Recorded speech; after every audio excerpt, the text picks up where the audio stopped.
Welcome to episode 5 of 25 for 2025, a series where I attempt to complete my goal of reading these 25 books in 2025. So far, I've read 8 of the 25 books for this challenge. How this challenge works, I will pull a book from this jar, then I will have to acquire the book, whether that is from my bookshelf, my Kindle, or I get to go book shopping. Then, without spoiling anything, I will flip to the back of the book to see the total number of pages. Once I figure out the total number of pages, I will then ask Siri to pick a number between 1 and the total number of pages in that book, and depending on the number she picks is the number of pages that I have to read in this video.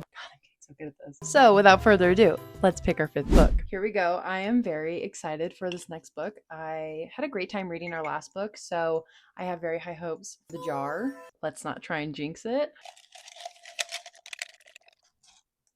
I'm actually very nervous. I always say this in every video, but I genuinely am. Oh no! I am actually terrified of this. Okay. Wow. Whew. But I am very excited. I have heard amazing things about this. The book that we pulled is Babel by R.F. Kuang. If you know anything about this book, I really don't. I think I've only learned that it's about this kid or this young adult who goes to this university and has to learn and study these languages. It's a thick book, I'm pretty sure. It's just really complex and you have to really have your brain working for it. It is on the Kindle, so that is where we will be reading it. So there are 541 pages according to my Kindle. So now we will be asking Siri to pick a number between 1 and 541. I really need her to just give me a low number so I can ease into this book. Pick a number between 1 and 541. So Siri picked 136 pages for me to read. So without further ado, let's get started.